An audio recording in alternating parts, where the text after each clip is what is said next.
ওঠো ওঠো ওঠো রোজাদার, সাহেরির হলো সময়, খোলো খোলো দ্বার। বাতাস ডাকে তোমায়, ডেকে যায় তারকারা, আসমানে আছে যত আলোকিত ফেরেশতারা। ওঠো ওঠো ওঠো রোজাদার। আসসালামু আলাইকুম। প্রিয় দর্শক, আপনারা যারা দেশে আছেন প্রবাসে, সবাইকে জানাই মাহে রমজানের শুভেচ্ছা। শুরু হলো এনটিভি আয়োজিত এবং ফার্স্ট সিকিউরিটি ইসলামী ব্যাংক নিবেদিত অনুষ্ঠান বরকতময় sehri, co-sponsor mercantile bank limited এবং টেকনো ড্রাগস লিমিটেড। আপনাদের সাথে আছি আমি জয়নুল আবেদিন আজাদ। প্রিয় দর্শক, আমরা অনুষ্ঠানের শুরুতে শুনব পবিত্র কোরআন থেকে তেলাওয়াত। সাহেরির হলো সময়, খোলো খোলো দ্বার। أعوذ بالله من الشيطان الرجيم. بسم الله الرحمن الرحيم.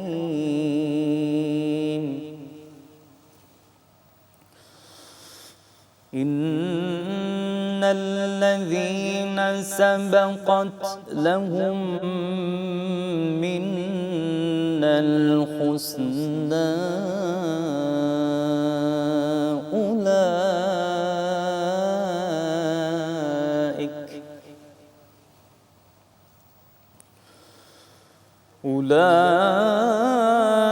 أولئك عنها مبعدون.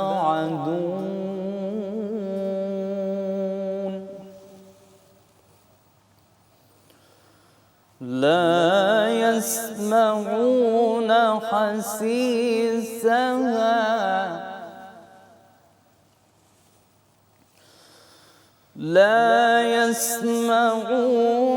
حسيسها وهم فيما اشتهت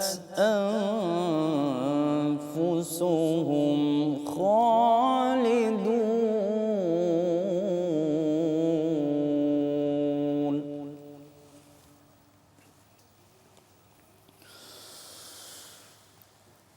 لا يحزنهم الفزع الأكبر وتتلقاهم الملائكة هذا يومكم الذي كنتم توعدون.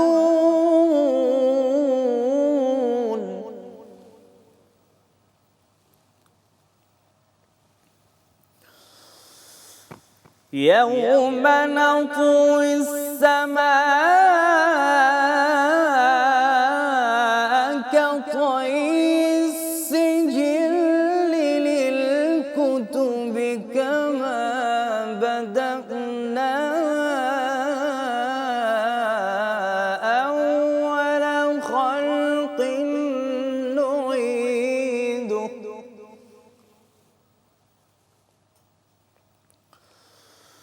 وعدا علينا إنا كنا فاعلين.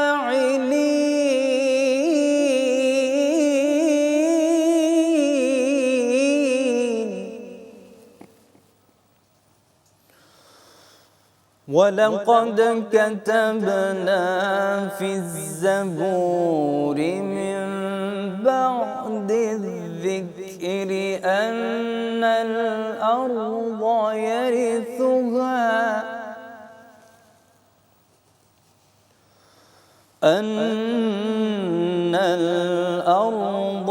يرثها عبادي الصالحون.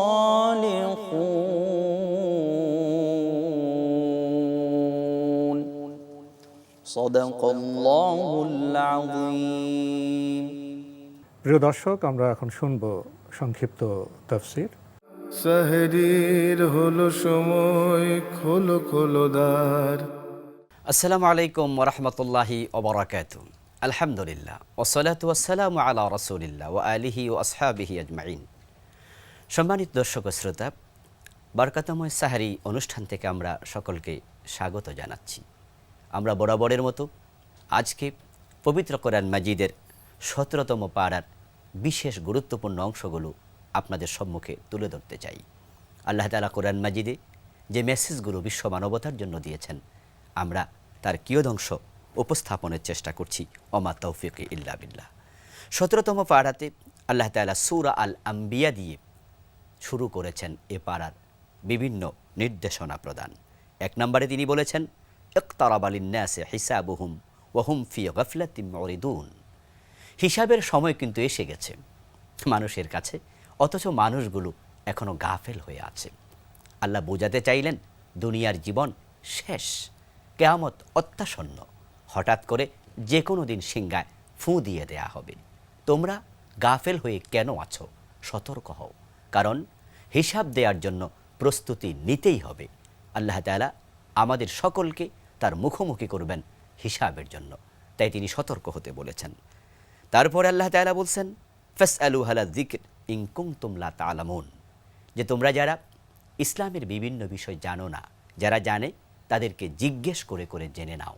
আসলে জানি না এ শব্দটি আল্লাহর কাছে গ্রহণযোগ্য শব্দ নয়, কারণ কোরআন মাজিদে তিনি ১ নম্বর মেসেজ যেটা দিয়েছেন সেটা হচ্ছে ইকরা, পড়ো তোমার প্রভুর নামে যিনি তোমাকে সৃষ্টি করেছেন। আল্লাহ তাআলা ইকরা শব্দ দিয়ে কোরআন নাজিল করা শুরু করে বুঝাতে চাইলেন পড়ার বাহিরে থাকা যাবে না, আর পড়লেই জানা যাবে। সুতরাং আল্লাহর সম্মুখে হাজির হওয়ার পরে আল্লাহ আমি জানতাম না, আল্লাহ ছেড়ে দেবেন, এই চিন্তা মাথায় রাখার কোনো সুযোগ নেই। এজন্য আমাদের পড়তেই হবে, জানতেই হবে। আল্লাহ তাআলা রাসূল সাল্লাল্লাহু আলাইহি সাল্লাম বলেছেন, তলাবুল ইলমি ফারিদা আলা কুল্লি মুসলিম। প্রত্যেক মুসলমানের জন্য নির্ধারিত কিছু ইলম শিক্ষা করা বাধ্যতামূলক ফরজ, এটা আবশ্যক, করতেই হবে। তারপর আল্লাহ তাআলা বলছেন, ওমা খালাকনাস সামাআ ওয়াল আরদা ওমা বাইনাহুমা লাঈবিন। যারা শিক্ষিত জ্ঞানী তাদেরকে আল্লাহ বলছেন, আকাশ এবং জমিন এবং তার মধ্যস্থিত কোনো জিনিসকে আমি খেলার চলে, তামাশার চলে বানাই নাই। আমার প্রত্যেকটা সৃষ্টির মাঝে এখানে আছে আমার নৈপুণ্য, আছে আমার কুদরত, আছে তোমাদের জন্য নিদর্শন, শিক্ষা। ওয়াফিল আরদ আয়াতুল লিল মুকিনিন। জমিনের প্রত্যেকটা মাখলুকে যারা প্রকৃত ঈমানদার তাদের জন্য আমি নিদর্শন রেখে দিয়েছি। আমি তামাশা করে কিছুই বানাইনি, তোমাদেরকে বানিয়েছি আমার ইবাদতের জন্য, সব মাখলুক বানিয়েছি তোমাদের খেদমতের জন্য। তারপর আল্লাহ তাআলা বলছেন, লাউ কানা ফীহিমা আলিহাতুন ইল্লাল্লাহ লাফাসাদাতা। যারা দ্বিত্ববাদে বিশ্বাসী, ত্রিত্ববাদে বিশ্বাসী, বহুত্ববাদে বিশ্বাসী, আল্লাহ তাদেরকে লক্ষ্য করে বলছেন, আকাশ এবং জমিনে এক আল্লাহ ব্যতীত যদি আর কোনো ইলাহ থাকতো, আকাশ জমিন থাকতো না, ভেঙে যেত, ধ্বংস হয়ে যেত। তারপর আল্লাহ তাআলা বলছেন, ওয়ালা ইয়াশফাউনা ইল্লা লিমান ইরতাদা। একটি বিষয় এখানে আমাদের খুব ভালো করে জানা দরকার, শাফাআত কি। আমরা অনেকেই মনে করি হাসরের ময়দানে আমাকে অমক তমক সুপারিশ করে করে আল্লাহর কাছ থেকে ছুটিয়ে জান্নাতে নিয়ে যাবে। এই জন্য আমরা অনেকে ইবাদত কম করছি, যে আমার হুজুর আছে, অমক আছে, তমক আছে, আছেন আমার মুক্তার, আছেন আমার ব্যারিস্টার, শেষ বিচারের হাইকোর্টেতে তিনি আমায় করবে পার, আমি পাপী, তিনি জামিনদার।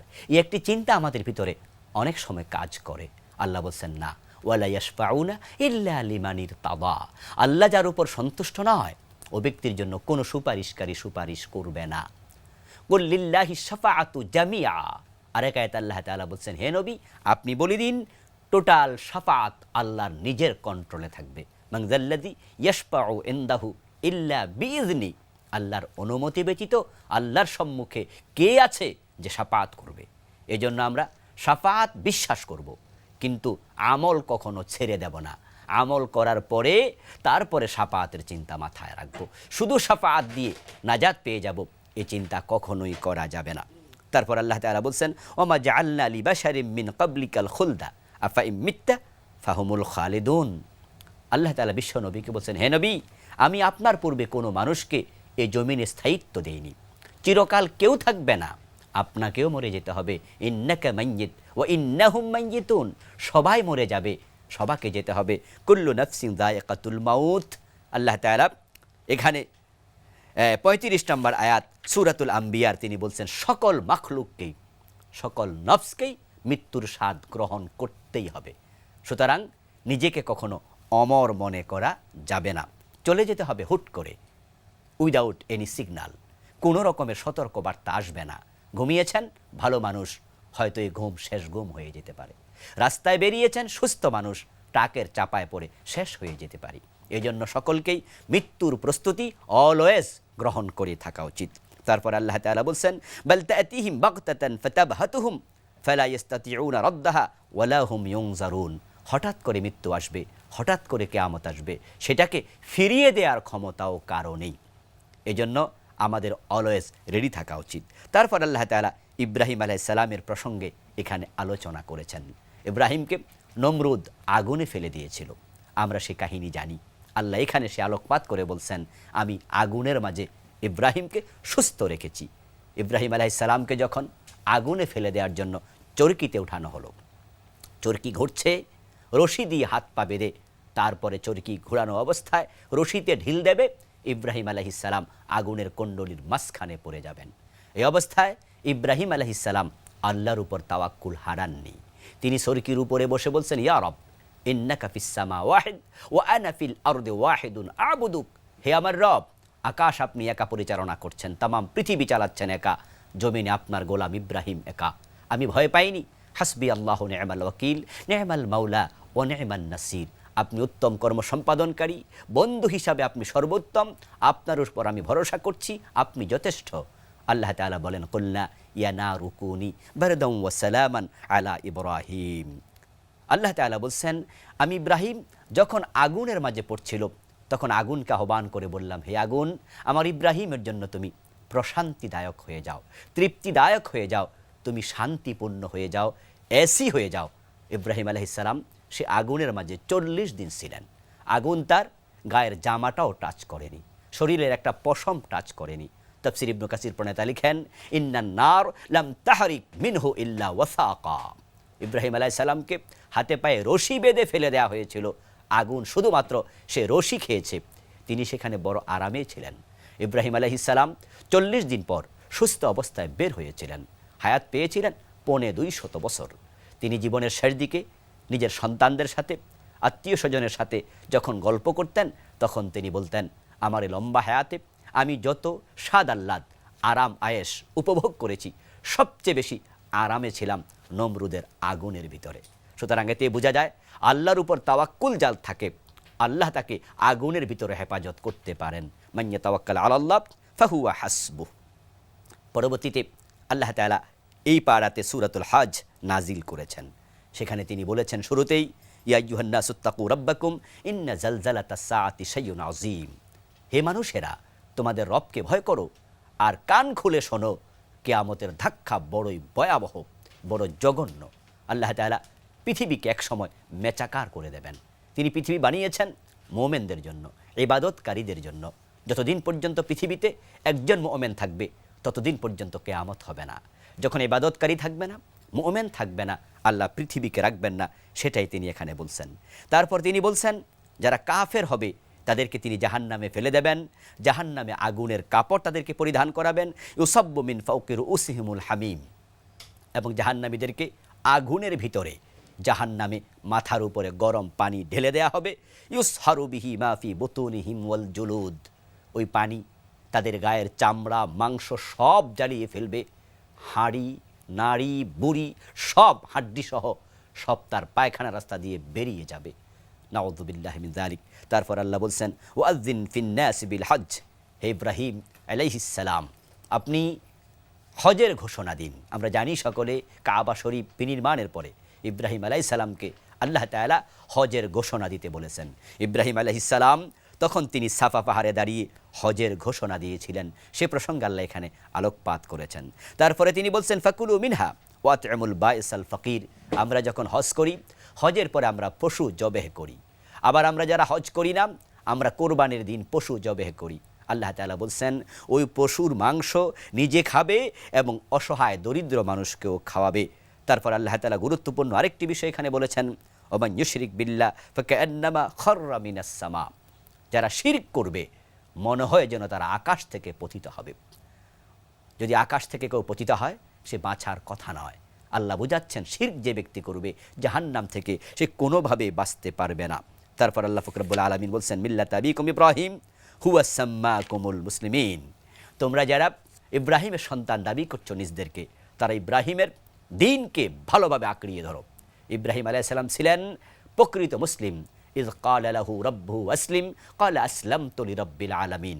এখন আমরা যারা মুসলিম দাবি করছি আমাদেরকেও প্রকৃত মুসলিম হওয়াই লাগবে। আল্লাহ তাআলা এই সূরার শেষ দিকে বলছেন আকিমুস সালাহ ওয়া আতুজ যাকাত ওয়া আতাসিমু বিল্লাহ, তোমরা নামাজ কায়েম করো, যাকাত আদায় করো, আল্লাহর রজ্জুকে সকলে মিলে শক্তভাবে ধারণ করো। হুয়া মাওলাকুম ফানি'মাল মাওলা ওয়া নি'মান নাসির, তখনই আল্লাহ তোমাদের জন্য উত্তম অভিভাবক হবেন, উত্তম বন্ধু হবেন। আসুন আমরা কোরআনকে আঁকড়িয়ে ধরি, নামাজ যাকাত সহ যাবতীয় বিধান ভালোভাবে পালন করি। আল্লাহ তৌফিক দান করুন, আমিন। আসসালামু আলাইকুম ওয়া রাহমাতুল্লাহি ওয়া বারাকাতুহু। এখন আমরা শুনবো একটি ইসলামী গান। সেহরির হলো সময়, খোলো খোলো দ্বার। নিঃশ্বাসে নিঃশ্বাসে নেয়ামত পাই আমি, বিশ্বাসে তাই আমি না দেখে তোমায় মানি। সে মানা সামান্য, কত ত্রুটিপূর্ণ, তোমার মিজানে মেপো না আমায় প্রভু।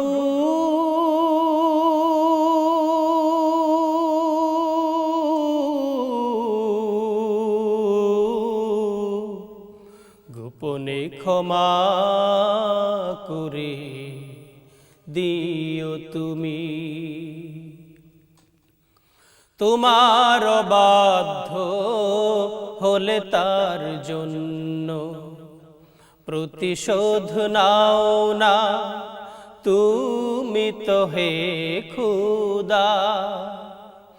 বরং তোমারে যে মানে কি বানা মানে, সবাই তোমার আলো সমীরণ পাই সদা। তোমার বাধ্য হলে তার জন্য প্রতিশোধ নাও না তুমি তো হে খুদা। বরং তোমারে যে মানে কি বানা মানে, সবাই তোমার আলোর সমীরণ পাই সদা। বাঁচে নাই জগতে তোমার করুণা ছাড়া,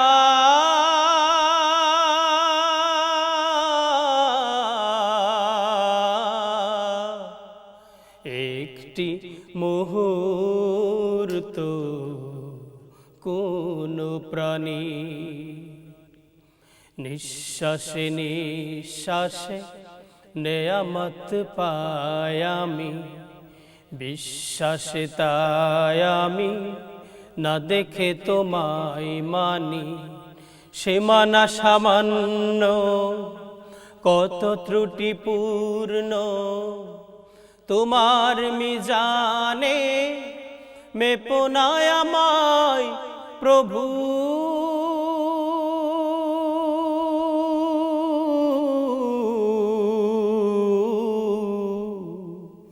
গোপনে ক্ষমা করে দিও তুমি। আমার ক্ষুদ্র হৃদয়ের মিনতি, তোমার করুণা রহমতের দ্বারে আমাকে ফিরিয়ে দিও না হে রহমান। আমি যে অসহায় ধরো না পরপারে, আমার ক্ষুদ্র হৃদয়ের মিনতি, তোমার করুণা রহমতের দ্বারে আমাকে ফিরিয়ে দিও না হে রহমান। আমি যে অসহায় ধরো না পর পারে আমার জীবনে দিও না কোনো বিপদ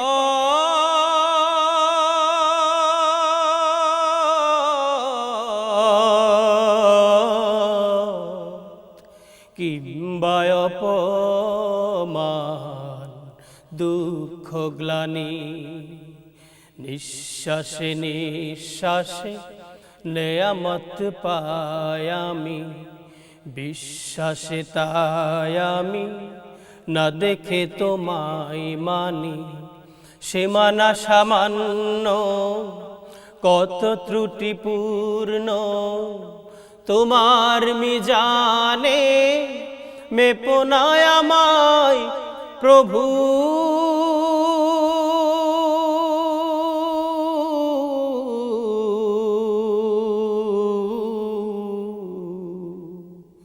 গোপনে ক্ষমা করে দিও তুমি। প্রিয় দর্শক, আমাদের এখনকার আয়োজন কোরআন এবং সৃষ্টি জগৎ। সাহরির হলো সময়, খোলো খোলো দ্বার। আমাদের আজকের বিষয় সময়ের রহস্য। চমৎকার এ বিষয়ে কথা বলবেন বিশিষ্ট বিজ্ঞান গবেষক ডক্টর মশিউর রহমান। আসসালামু আলাইকুম ওয়া রাহমাতুল্লাহি ওয়া বারাকাতুহু।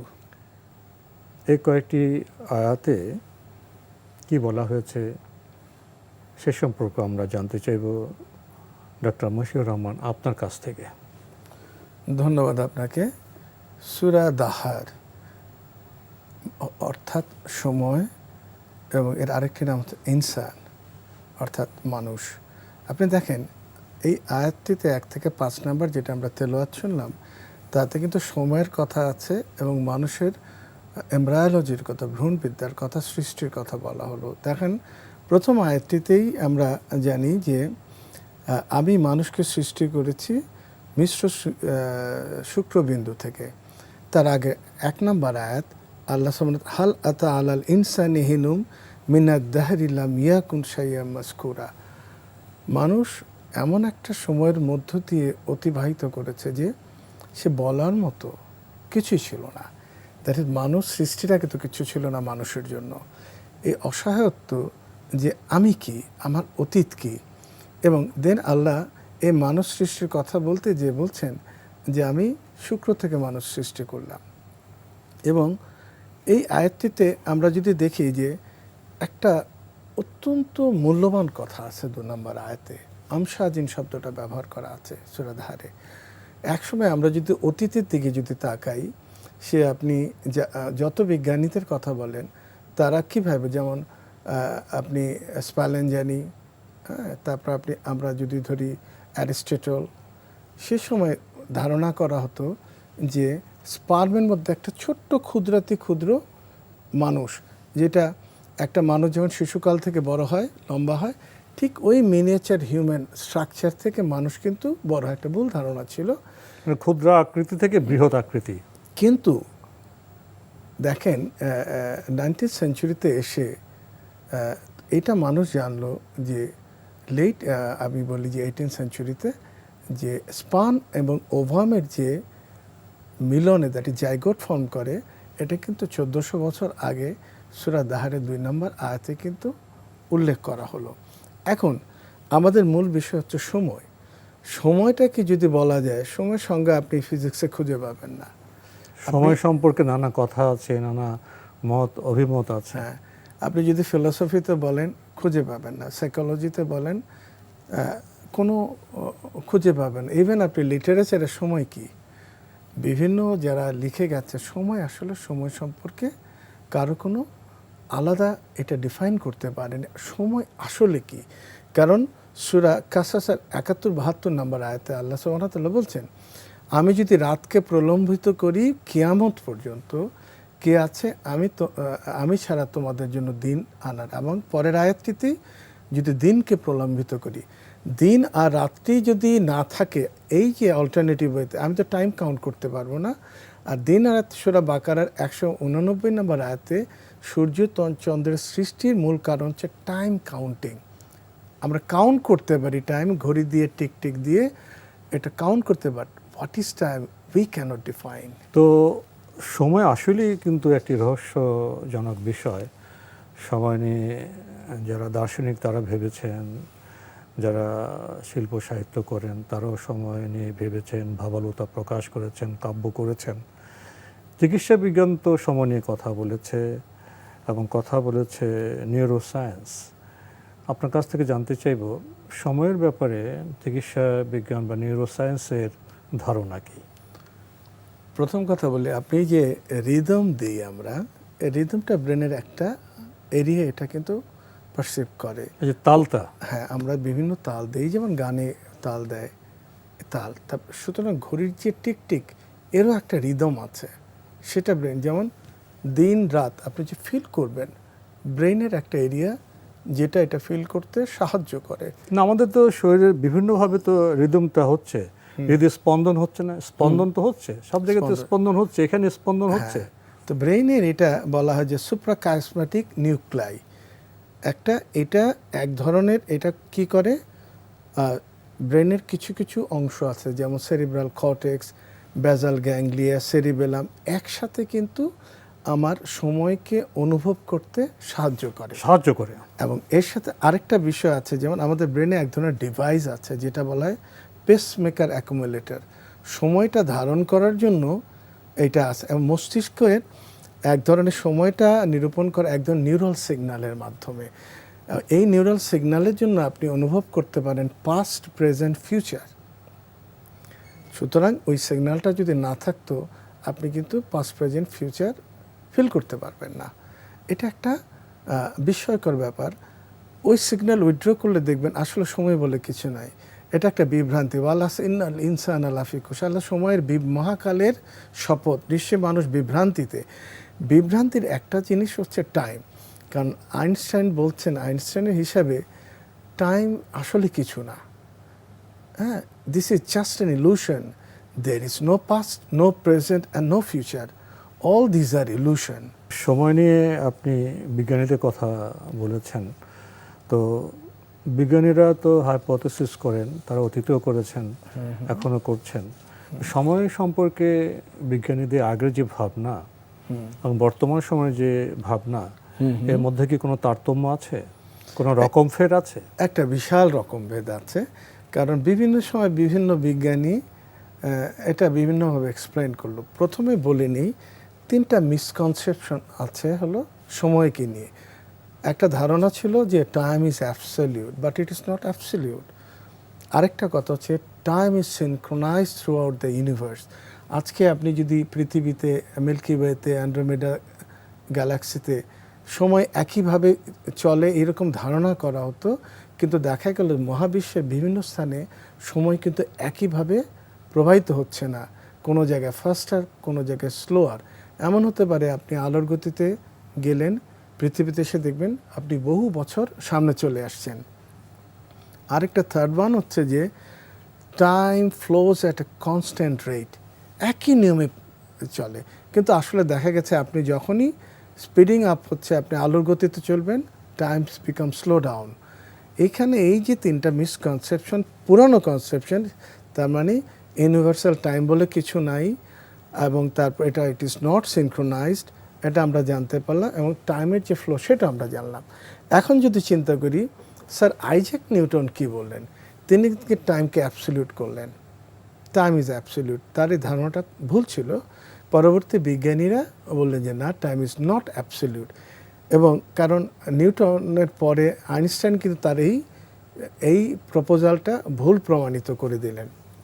তিনি তার জেনারেল রিলেটিভিটি দিয়ে প্রমাণ করলেন যে time flows in a different rate, not constant rate. এবং এরপরে যদি আমরা দেখি বিজ্ঞানীদের, গ্যালিলিও একটা বলছে there is no absolute and well defined state of time. তাহলে আমরা সময় সম্পর্কে একটা কিছু নির্দিষ্ট করে বলবো এমন কিন্তু কিছু নাই। এরপরে যদি বিজ্ঞানীর কথা আমি বলি, যে গটফ্রিড লিবনিজের কথা, তিনি বলছেন টাইম সম্পর্কে দেখেন, time is neither an event nor a thing and that it is not measurable. আপনি টাইমকে মেজার করবেন কীভাবে? পরিমাপ করা যাবে না। কারণ আপনার এটা কোনো ইভেন্ট না। এবং বলা হচ্ছে যেমন প্লেটোর যেমন তার যে time is the period of motion of heavenly bodies, তিনি এইভাবে মহাবিশ্বের এই প্রবাহমান অবজেক্টগুলি যাচ্ছে এইটাই সময় তিনি ডিফাইন করতে। অ্যারিস্টটল আবার একটা কথা বললেন, time as the number of changes with the respect to before and after. আমার অতীতের কিছু ঘটনা, ভবিষ্যতের ঘটনা, এখন ঘটনা, এটা পর্যায়ক্রমে, এটি হচ্ছে সময়। তাহলে বিজ্ঞানীদের কিন্তু আপনি যদি একটা কনক্রিট আইডিয়া নিতে চান, আপনি কিন্তু সেটা পাচ্ছেন না। সময় নিয়ে অতীতের যারা বিজ্ঞানী তাদের ভাবনার সাথে আমরা কিছুটা পরিচিত হয়েছি, এবং বর্তমান সময়ের বিজ্ঞান ভাবনা সে সম্পর্ক আমরা কিছুটা পরিচিত হয়েছি। অনেকে তো বলে থাকেন যে আমরা অতীতেও যেতে পারি, ভবিষ্যতেও যেতে পারি, অর্থাৎ তারা টাইম ট্রাভেলের কথা বলছেন। এই বিষয়টা আসলে কীরকম? টাইম ট্রাভেলের আগে যেটা একটু আগে কথা বলছিলাম ওইটা নিয়ে একটু বলি, যে সময়ের যে বিস্ময়কর বিষয়টা। আপনি জানেন যে আল্লাহ সুবহানাহু ওয়া তাআলা বলছেন যে সূরা নিসার 158 নম্বর আয়াতে, আমি ঈসাকে আমার দিকে তুলে নিলাম। এই যে আমার দিকে তুলে নিলাম বলতে আপনি কি বুঝেন, বা আমি কি বুঝি, আমরা কি বুঝি? আমার দিকে তুলে নিলাম, এখানে একটা জিনিস আমরা যেটা বুঝি যা ঘটে যায়, এগুলি হচ্ছে বলা হয় সময়ের ভাঁজ করা মুহূর্ত। অনেকটা যেমন এক লাইনে দাঁড়ানো বহু মানুষ, একটা মানুষকে যদি সারি সারি করে অসংখ্য মানুষ করে, এক একটা ইভেন্ট হচ্ছে আনফোল্ডিং মোমেন্ট অফ টাইম। আমরা যদি আরেকটু অন্যভাবে দেখি, অনেকের ধারণা আমরা যেটা ঘটে গেছে তা চিরকালের জন্য ঘটে গেছে, আর ঘটবে না। আর যা ঘটেনি ভবিষ্যৎ, তা আমরা জানি না। কিন্তু সময়ের যে ডেফিনেশনে যা ঘটে গেছে তা চিরকালের জন্য ঘটে এবং থাকবে। অসম্ভব হলেও এটা কিন্তু উড়িয়ে দিচ্ছে না বিজ্ঞানীদের। কারণ হচ্ছে যে আমি যদি অতীতে যেতে চাই, তাহলে যেটা ঘটতে হবে, পৃথিবীর গোটা সৌরজগৎ কেন, গোটা ইউনিভার্সের সমস্ত কিছু পাল্টাতে হবে। যেই নক্ষত্রটা ধ্বংস হয়ে গেল সেটা আবার জাগতে হবে, যে নক্ষত্র খসে পড়লো তাকে আবার তার স্থানে যেতে হবে। এটা আমরা সাধারণভাবে চিন্তা করতে পারি ইম্পসিবল। আসলে ভাবনার জগৎ বিস্তৃত হতে পারে, অসীম হতে পারে, কিন্তু বাস্তব তো অতটা অসীম নয়। বাস্তব তো বাস্তবই। তো সময়ের রহস্য সম্পর্কে আলাপ করতে গিয়ে অনেকে আবার বলেছেন এটা আসলে একটা আপেক্ষিক বিষয়। তো যখন আমরা সময়কে আপেক্ষিক বিষয় হিসেবে বিবেচনা করব, তখন তো এর সপক্ষত কিছু থাকতে হবে। বিজ্ঞান এ বিষয়ে কী বলে, এবং এ বিষয়ে ইসলামের দৃষ্টিভঙ্গি বা দৃষ্টিকোণ কেমন?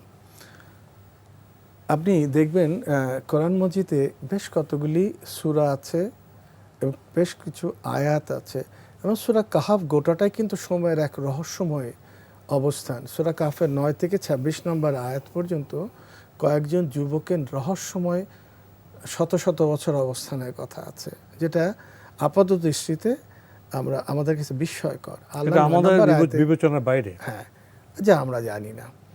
সূরা কাহাফের 60 থেকে 62 নম্বর আয়াত পর্যন্ত মুসা আলাইসাল্লাম এবং খিজির আলাইসাল্লামের একটা বর্ণনা, সেটা রহস্যময় বর্ণনা, এবং জুলকারনাইনের বর্ণনাটা একটা রহস্যময় বর্ণনা। এবার আপনি যদি দেখেন সূরা বাকারার 259 নম্বর আয়াতে উজায়েরের কথা বর্ণনা করা হলো। এই রহস্যময় এক ঘটনা যে 100 বছর মৃত ছিল এবং আবার জীবিত করা হলো।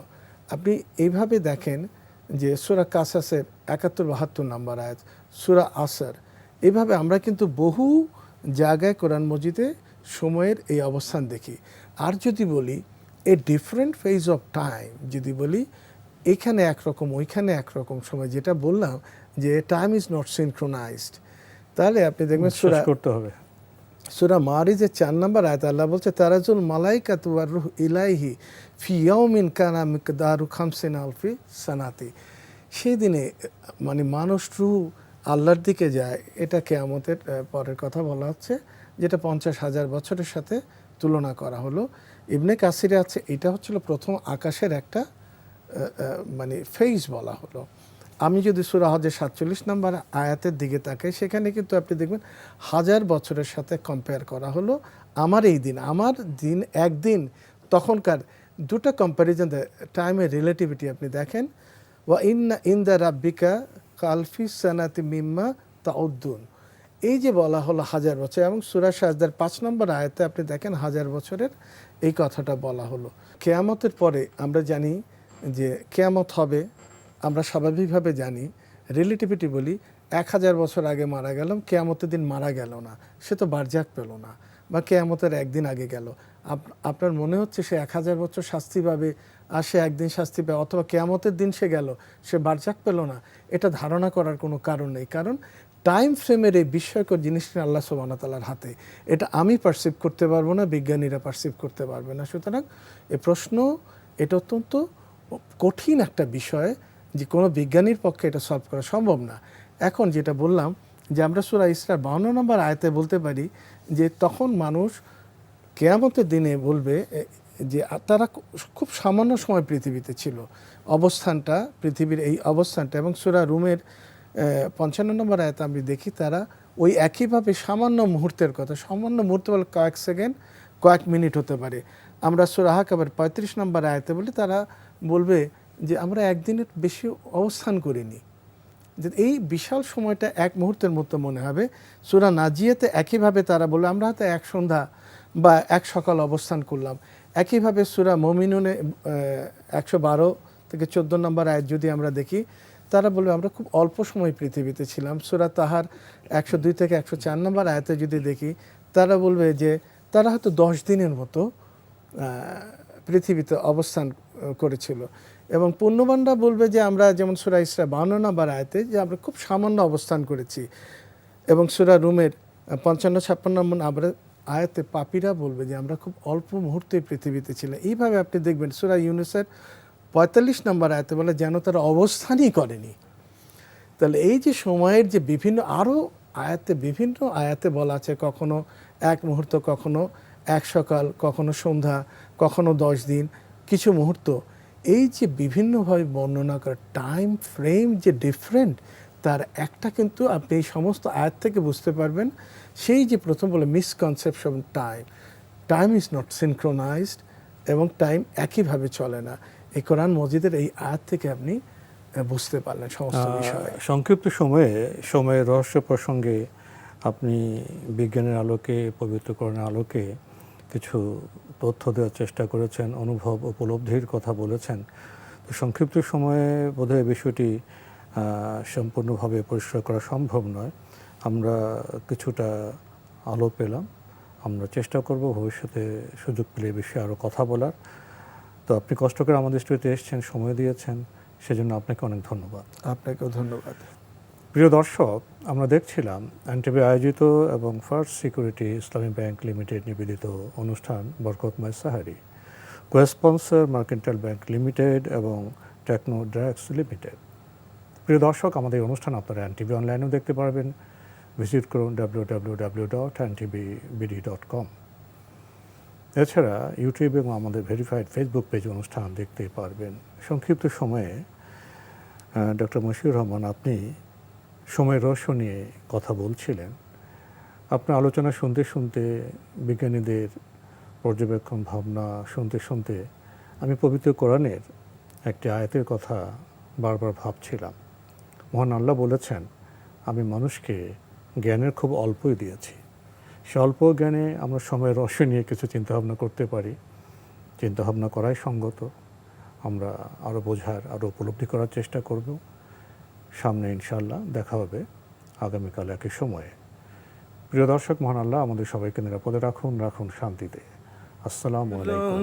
জানে ঘিরে আছে কত রহমত,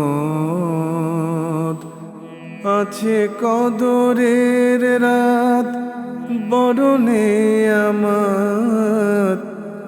ওঠো রোজাদার, পড়ো কোরআন,